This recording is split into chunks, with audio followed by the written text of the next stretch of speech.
Hello everyone, welcome back to the channel and welcome back to Planet Zoo. We are here in Arcadia at our entrance, and as you can see, everything's changed. The old train station is gone, the pool's been filled in, and the old exhibit centre is now gone as well. Because today, we are redeveloping the entirety of our entrance. There's going to be a number of new buildings, we're going to have a roadway put in place, and a few new guest spawners, so that we can get rid of the old facility that's there. As you can see, I've removed as much of that as I can, but I can't delete the little pathway and the actual original guest spawners, but we'll come to that later on. Without further ado, let's dive into our speed build.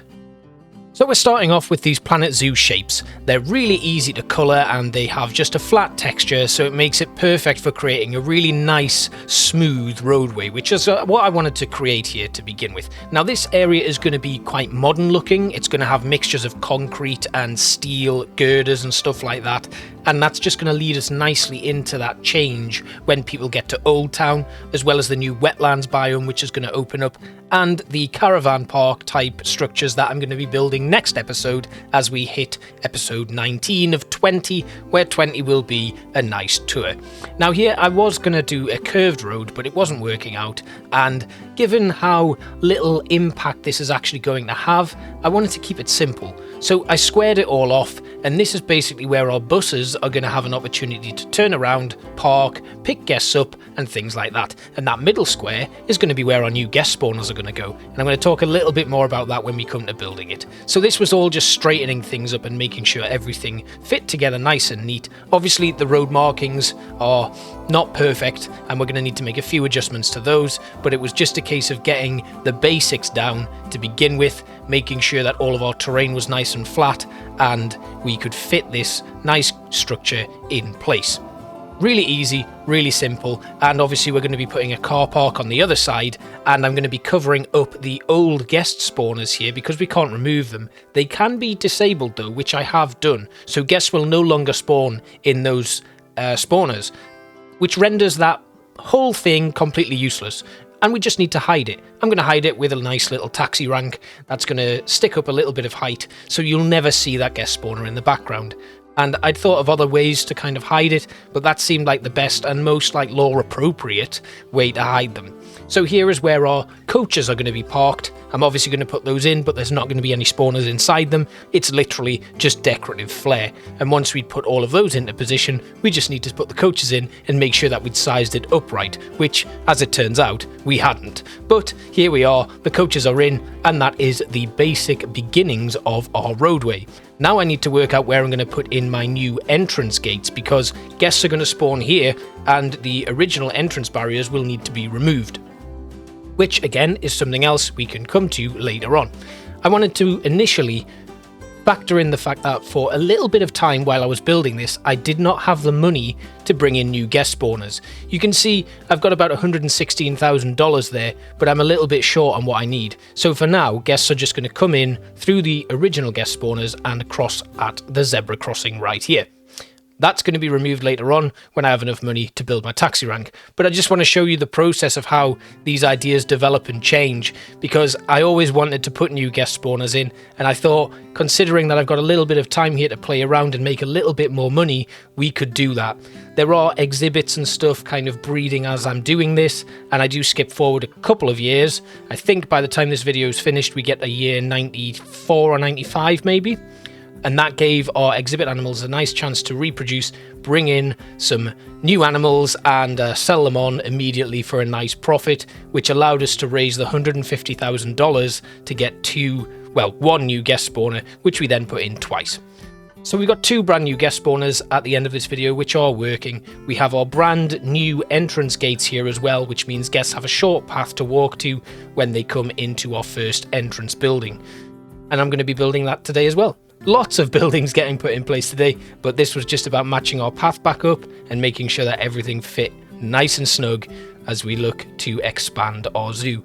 I also did change the paths a little bit as well, so we weren't doing this cobble thing for the whole build. So lots of changes happening in this episode. And as you can see here, we're starting to build our new entrance. And this is going to be a nice mix of plaster, girders, and the conservation item stuff that we've got as well, because I think they look really cool. They all work really well together as a three-piece. where you have this nice plaster which has got a nice little bit of a flat texture with a little bit of like design work on it, which helps it stand out a little bit. You then have those bold black colours from the iron girders, and then the nice softer wood texture from the conservation pieces, and I think they all work together really well. Now, I wanted to play around a little bit with the sizing of this building and just expand it a little bit, but I couldn't get a shape that looked nice enough. Then an idea hit me to put in a few information kiosks, a coffee shop, a merch store, and then a couple of other bits and pieces in this area here, which allowed me to expand the building, and it's going to have kind of like a little overhang that welcomes guests into the main body of the zoo itself, and the car park is right on the opposite side there. We're also going to be putting in like a little bicycle hire, and that'll just really flesh it all out as well. I'm not doing a lot of interior in this part yet, and that'll be done, but not right now. I want to get the basic buildings put in place, and then as we prepare for the tour, I will do an off-camera build where I fill in all of the interiors and then show you the finished items once it's all been done. I had a lot of fun doing this though.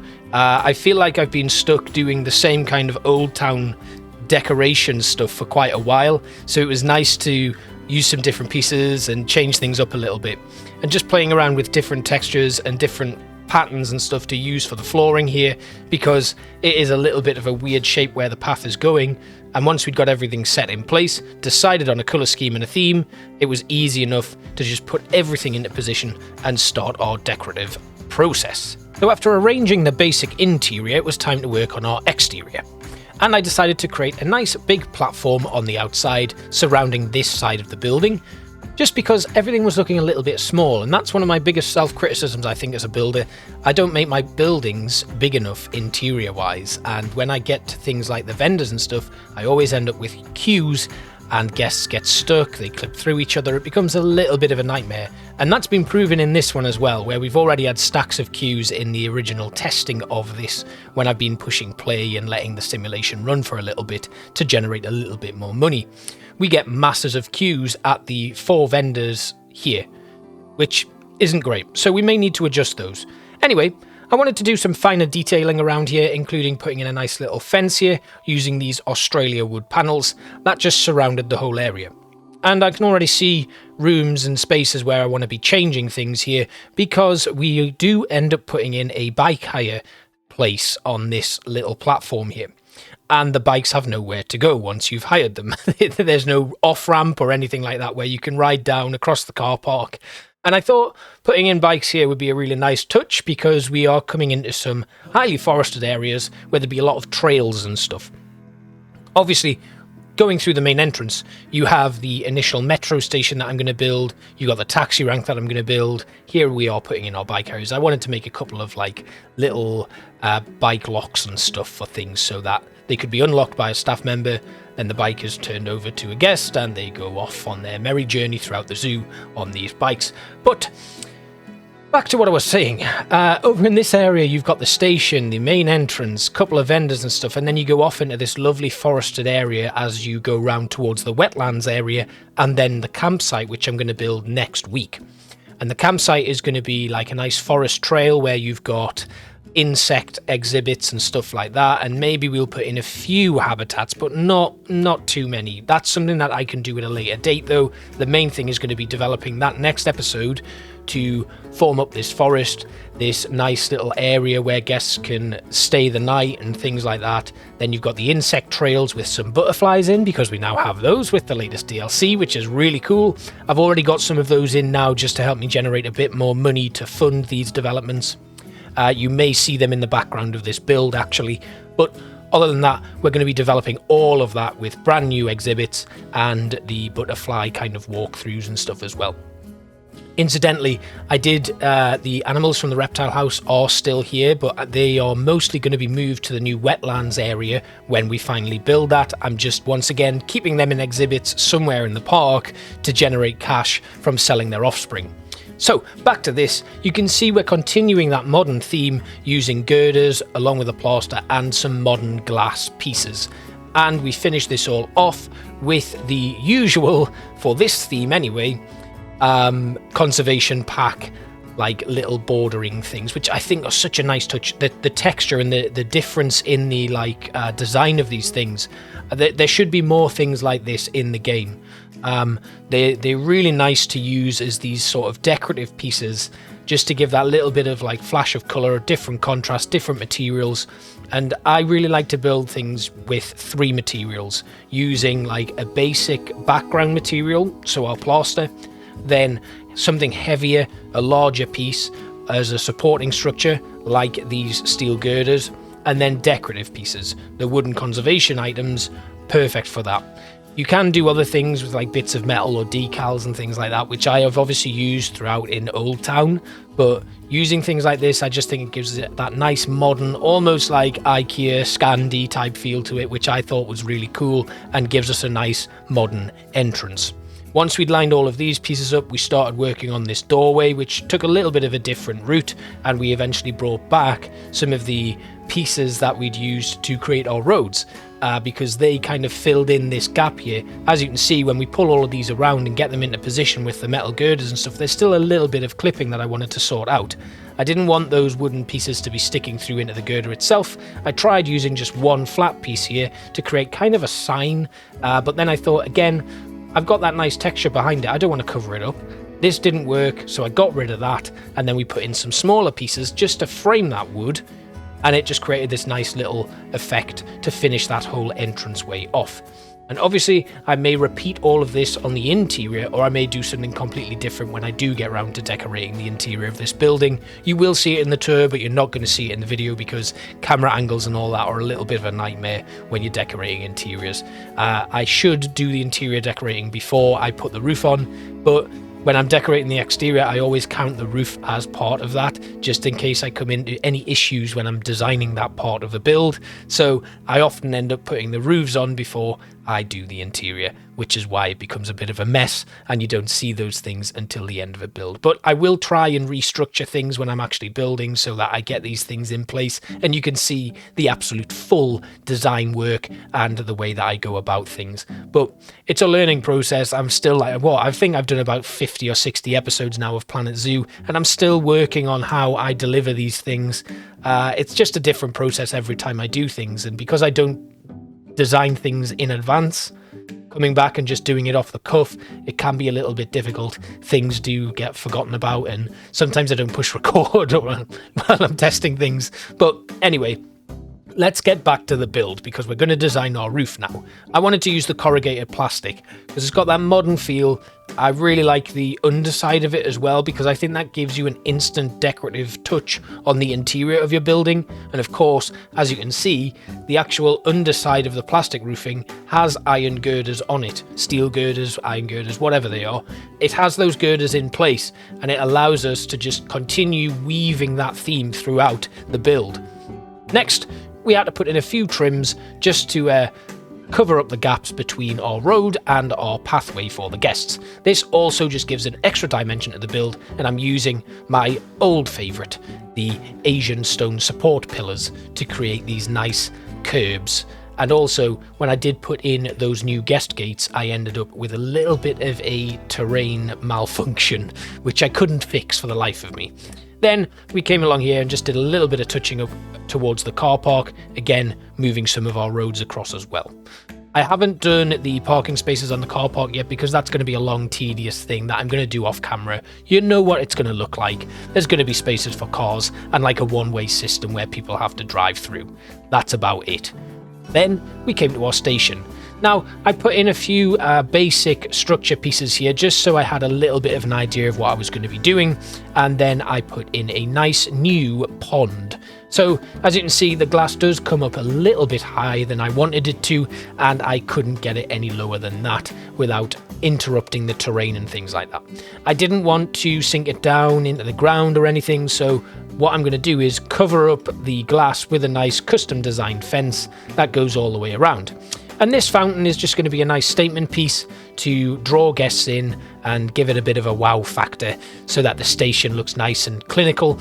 As you can see, we're going for something totally different in a way to the Old Town station because we want to keep the differences between the two themes alive and kicking throughout. So whenever we put another new station in, that's going to have a different theme because the station is going to be in a totally different area. So I wanted to make sure that these things had a nice space between them all. So I did 1 meter posts and then sunk them in, gave myself a 1 meter post to create the gap width, and then continued moving things along just to create a nice pattern. Unfortunately, when I came to recoloring all of the wood, I realized that the conservation blind slats can't actually be colored at all. They're just stuck. And I didn't want to keep this softer wood texture, so that had to change at a later date. We then started working on our station itself, completing the surrounds and making sure that our walls covered up any issues with the waterfall pieces that we've got in place here. I then brought back our European bridge panels and stuff just to create a nice back plate for the waterfalls. That's then going to be decorated further and brought in the conservation slats again. You can see we're continuing that theme going all the way through, and I just want to show you how I'm doing this and bringing it all together, because these areas are all interlinked. They all have the same modern touches to them, where we're using the same materials to create this theme and build it all up. This area is very much a modern twist. It still has the same kind of structures as Old Town and stuff, but this is the new build section of the zoo. So we want to keep that modern twist going, because this doesn't actually have a specific animal theme, I guess. We aren't in a continent here or anything. It is just the generic entrance to the zoo. So I wanted to keep that theme going and actually have it permeate throughout the main entrance. Next, I wanted to do something a little bit jazzy with the actual queues for the train station. So I made this lovely glass archway structure. This is actually from the classic pack, I think. And then just had to do a little bit of tweaking with the queue to get it all right. And once that was done, it's kind of there. It could be a little bit more central, I guess, but I'm happy with how it is nonetheless. We then brought up our wooden panels just to create a back plate for this archway. I didn't want it to back out onto any large pieces, so I made a wooden structure here, and that wooden structure will continue to form the framework of the guest queue, which is going to be semi-open to the elements, but also have a nice glass structure going over the top of it so that they can be protected from the rain, and we continue the modern glass twist all the way through to the actual station itself. The station roof we'll talk about later on, but that is going to be a little bit more of a classical design, which I'm looking forward to showing you, because it again starts to merge our theme here into the Old Town theme. I felt like I'd spent a lot of time building structures, so I wanted to do a little bit of foliage work just to start us off on the foliage theme that we're going to be creating throughout this entrance. And you'll see it's very similar to the Old Town stuff, using once again European temperate sort of stuff. So we've got our foxgloves, sunflowers, bracken and bramble bushes, as well as some cornflowers and meadow buttercups, as well as some oxeye daisies, I think, as well, just to really flesh it all out and give it some lovely pops of colour. Because when you look at the buildings themselves, they do have very flat colours to them. You've got white, you've got greys and browns and textures and colours that don't always stand out, so it's important that we get the foliage right. I then put in a few more beech trees all the way around, because what we want to do is start hiding some little imperfections in the builds themselves by giving a nice foreground of tree coverage. Over again to our framework, which you can see we've recoloured all of the timber a little bit, and I just wanted to get the glass work put in place as well, but we were having a little bit of trouble here because, as you can see, it doesn't always match up how we want it to, which is a bit of a shame. But I just wanted to get this right, because I really thought it was important to leave this initial entrance to the queue system open. I didn't want it to be completely covered.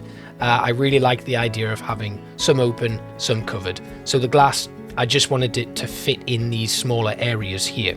Luckily, I got it matched up and working. It's a little bit of an unorthodox design, but I'm not too bothered about it. I think it looks cool nonetheless. We just about finished sorting it all out and then popped it up to create a nice angle here. And as you can see, the glass is a little bit too long and pokes through into the upper sections of the station itself, but that's going to be sorted out when we put the roof on the station, because it's going to be quite a low roof.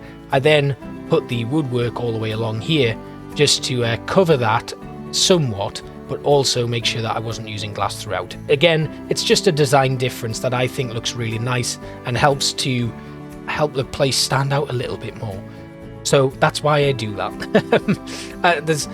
There's not always method to the madness. Sometimes I just do stuff because I feel like it'll look nice, and then it works. Doesn't always happen, but when it does, I'm very thankful for it.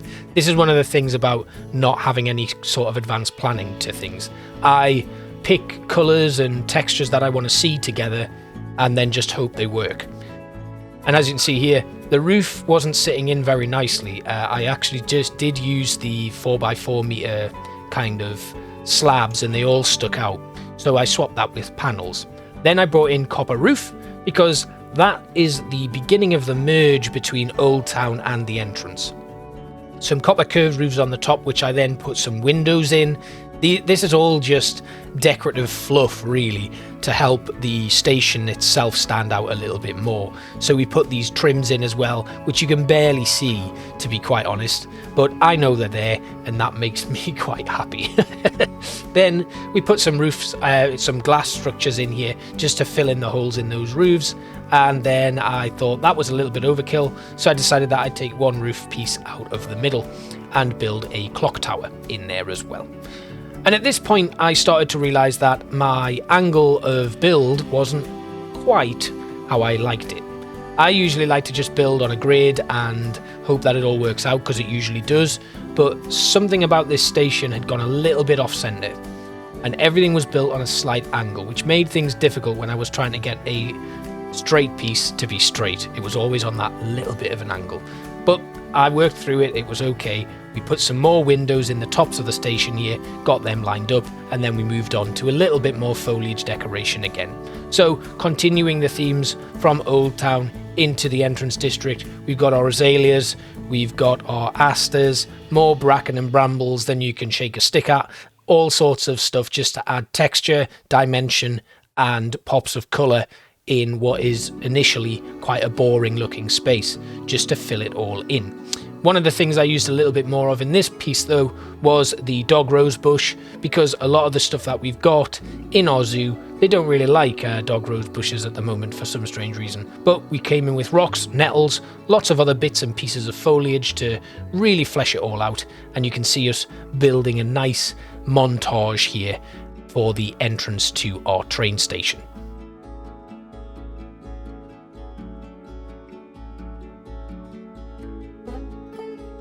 Because of the newfound angle issues that I was having, I had to create a brand new structure here because I wanted to put some fountains in this pool. So I had to make a brand new structure, move everything that I wanted into place, then recolor these metal pieces here. Now inside those metal pieces are fountain water, and then the splashes just underneath it. So we get a lovely effect from that fountain straight off the bat, and you can see that it's very much a man-made structure that we've put into place. More trees, more terrain work, and more foliage coming in as well, just to really finish it all off. I'm really happy with how this one's turning out, and I would like to take the opportunity right now to say if you are happy with it too and you've watched this far, please consider subscribing to my channel. I'd really like to have you along. It's been a great year for it. I've really started to niche down and not do so many different games in one go, although I do plan to go back and finish things that I'd started, so it'd be really nice to have you along and see how things develop. Back to the build though. This staff building was a little bit of a nightmare. It was in a bit of a cramped location, but I still wanted it to be sizable because in here we have a keeper hut, a staff room, a research centre and an animal trade centre. So originally it was going to be built on an angle. Unfortunately, that's not working out. So we put it on a nice straight anyway, and then sorted out our path and then got to work designing the actual building itself. Now, I wanted to make this a nice open space, again, keeping with the modern touches that we're going for in this build. We then came around, put in a few areas that are going to be window boxes, and then a few other bits and pieces. And I wanted to use my girders in a little bit more of a creative way. So obviously, I'm using them to hide these imperfections where stuff's clipping through. That's point one. That's why I use these multitudes of materials, because sometimes when you want to take a shortcut and use those set structures and not replace them with panels and stuff to give yourself a little bit more creative freedom when you just want to slap a building down as quick as you can, like what I've wanted to do today in this episode, you then get these things where a flat roof piece will stick through your wall and you'll get that awful texture clipping. But you cover them up by putting in a new build of a different material, which is why I like to use these girders or the thick Arctic wood pieces that I did in Old Town. Lots of stuff to go through here, so I'm just going to carry on going through with it. Once we'd put all of our framework in place, I wanted to do something with the flat roof, and that involved using these aircon units to create a weird shape that probably wouldn't work, but it just gave the roof a little bit of flair. And I could also put in my custom solar panels on here, which are just TV screens with a solar panel design image imprinted onto them. I might actually do that later on. I think that might be a good idea. It, once again, just fits in with the environmentally friendly modern theme that I'm going for here. And then we, once again, brought in these slats to create a little bit of a design all the way along the top. And I used these little switches to give myself enough space so that it looked like the design was well put together. One of the things I have noticed with previous builds is I'm just eyeballing stuff a lot of the time, and it doesn't always work out very well. As you can see here though, everything is lined up perfectly because we've given ourselves a guide. I then put in some signage to just flesh it all out a little bit more so that you know what staff buildings are in this building, very much like what I did with my original Keeper huts over in Old Town. I know I keep talking about Old Town, but I think it's really important to refer back to previous builds so you can get a better understanding of why I'm making the choices that I'm making. Tried using these girders to create some awnings for these windows. They're way too thick, so got rid of them and brought back the European fence posts that I have used to create stuff throughout this design process. I used the modern glass again. That gave me a bit more of a guide to work with for designing the framework of this building. So you can see same kind of build tools and things all the way throughout this. It's really important to not have too many differentiating themes in a small area because it's way too distracting. In my opinion, you might design your zoos completely differently to me. You might think having repeated themes throughout in a large area isn't great. It really is just personal preference. That's one of the things that I love so much about Planet Zoo. So this is what I want to use the girders for, to create a window box. So you can see they've got that lovely dimension to them where they have a thicker side and then a slimmer side that is more like your interior piece of the girder. And that actually allows you to fit mulch in very nicely. So we put in some mulch on these pieces and then put a few flowers in. Now it took me a while to find flowers that were appropriate and actually fit in because a lot of them have quite large profiles. So you couldn't see us putting in a sunflower. As you can see here, the leaves are sticking out the underside of the building and things. We don't want that. We want these smaller plants to just kind of sit in place and look really nice. So things like the monkey face orchids, the lords and ladies plants, the Dutchman's breeches and stuff, they fit really well in these.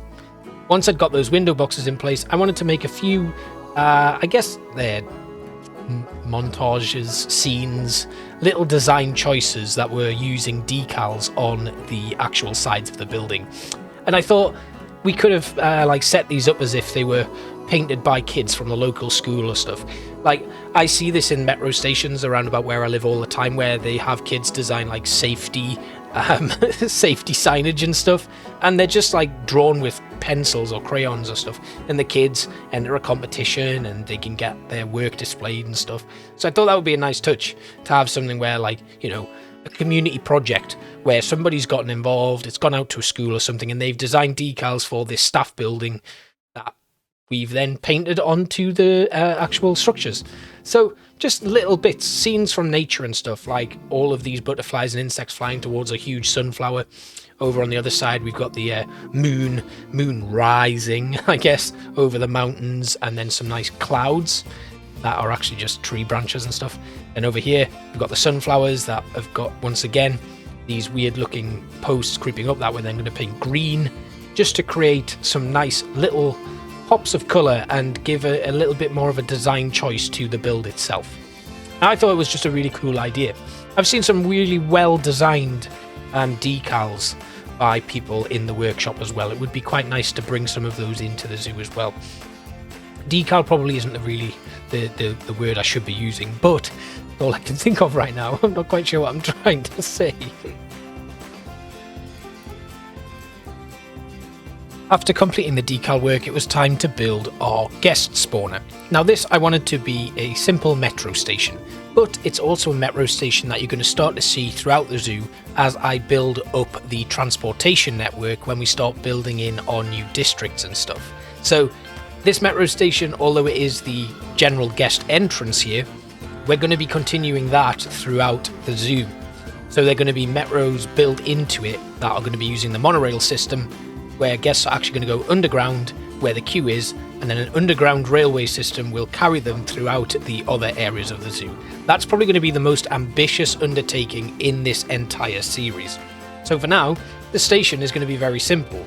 We're going to have some new world windows here that we're going to use to create the entranceway so that you don't see what's going on behind it, therefore hiding the guest spawners. Guests are obviously going to clip through these doorways, but I think they look really cool nonetheless, and it's enough to kind of suggest that there is some sort of exterior location beyond this zoo.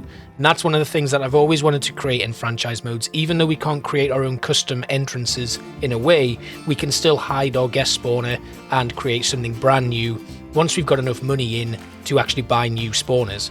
We put them in, guests can spawn in a multitude of areas, and there we have it. Just a really simple building using the classical coins and some classical architecture, different structures to create a basic looking metro station.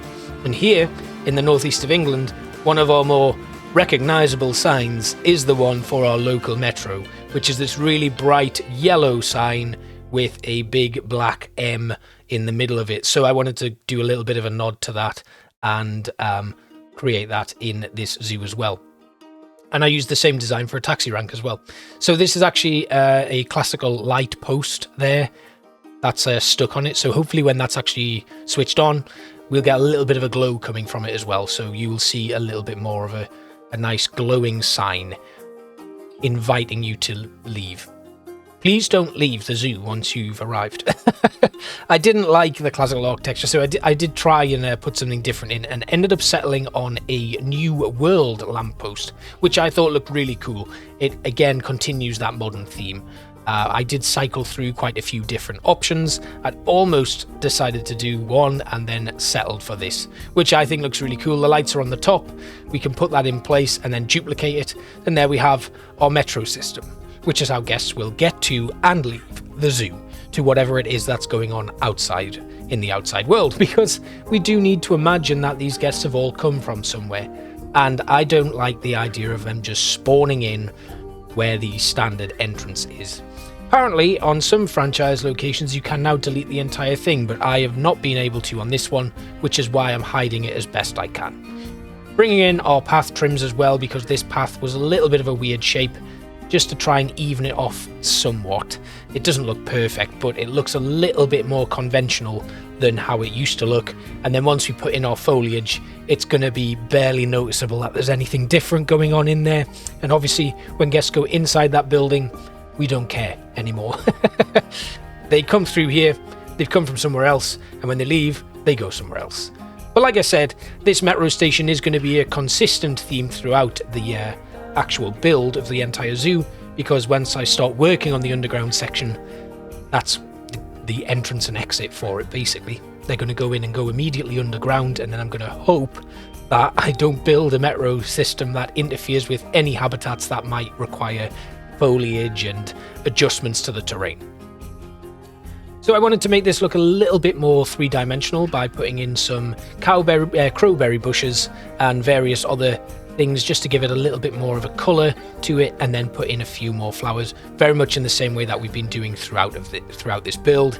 And then afterwards we're going to finish off by building our taxi rank.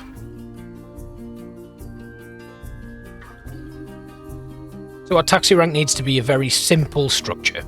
It's using concrete and plastic roofing once again, and as you can see, it just runs along the length of the original guest spawner just to completely hide it, or hide it as best we can. All of those spawners have been disabled, I've already mentioned that, so there's no risk of any guests spawning on that side anymore. It is completely redundant and serves absolutely no purpose to the rest of the zoo. We came along with our concrete, and this is looking, it's going to look very, a bit drab, if I'm being completely honest, but we'll still manage to inject some life into it. Like I said, this is literally just a placeholder. It serves no purpose here. It's just a decorative item. And I had thought about putting a couple of taxis and stuff in here waiting, using like the little rickshaws or something, but the idea is that the road will eventually continue and go underground, and it'll be kind of like an idea that guests can get the metro here, or they can actually drive here. I'm not working on that yet. That's going to be a very far distant episode in the future once I've finished off all of the other stuff that I've got planned, including the brand new areas. That will literally be a finishing touch to the whole series, I guess. I may do it at some other point earlier, but because it's not really important, I have that little nod to how guests are going to arrive at the zoo in the first place.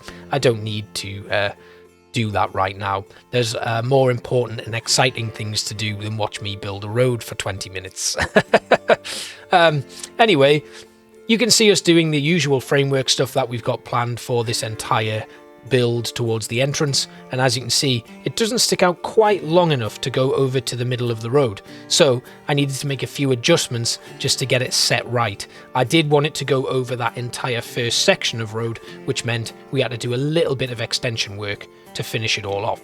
Obviously, it doesn't go out far enough for me to actually put in a brand new section, but I put in that section anyway because I thought if it overhangs a little bit, it's still got those supporting structures underneath it anyway, so it's not too much of a problem. And it really has this city-like feel to it, like it's part of, you know, like this, the city have come in with a little bit of a cash injection and agreed to do this building development to make the zoo more accessible. Something like that. It's good for the community, so let's put some money into it. Anyway, that's enough of that. I'm not here to talk politics in this zoo. But you can see us doing the usual stuff, as I've already said. We then came back with some conservation pieces and some TV screens, which are going to advertise various parts of the zoo, very much like our original train station had, that I never actually got round to adding those design aspects into, because when I came back to look at that station, it didn't feel right to be the design that it was or in the position that it was in anymore. And I wanted to create a much larger entrance that was a little bit more open and had a bit more of a feel to it, that it was part of some wider thing, which is why the idea of the car park and stuff came in. I've seen sandbox builds with like vast car parks and stuff put in place, and people building entire cityscapes in sandbox, and obviously because this is a franchise zoo, we don't have the facilities to do that right now, and probably never will. So at the same time though, I don't see why we can't put those things in franchise mode if we've got a little bit of money, just to give it a little bit more life. I see a lot of franchise builds where people are just putting in, you know, whatever they can to make the money and things like that. And obviously the design work comes with building the habitats and things, but I really like to add in the extensive universe to my zoo. That's what I've always wanted to do, but I've always wanted to do it in franchise mode, and that's why this entire build has been an idea for this week. Putting up some glass here, it very much resembles a bit of an airport pickup and drop-off area right now, and I think that's cool. That's pretty much what I was going for, so I'm quite happy to have achieved that. And once this glass is all put in, we then decided to do a little bit of a sign for the whole thing. Again, using the same methods and text pieces that we used for designing our metro station. And it was really simple, really effective at the same time, and I was very, very happy with it. So I think that's probably us done for now. I'm just going to let this one play out before we get into the tour, but I want to thank you all again for watching throughout the year. Any Planet Zoo stuff that I do that you've seen, I really appreciate you watching. Anything that I've seen that you've seen, I appreciate you watching. It's been a great year for the channel, like I've already said. It's Christmas Eve today, so I really hope you have a wonderful Christmas, and I will see you in the next video. Thank you all for watching. Have a great Christmas. Bye bye.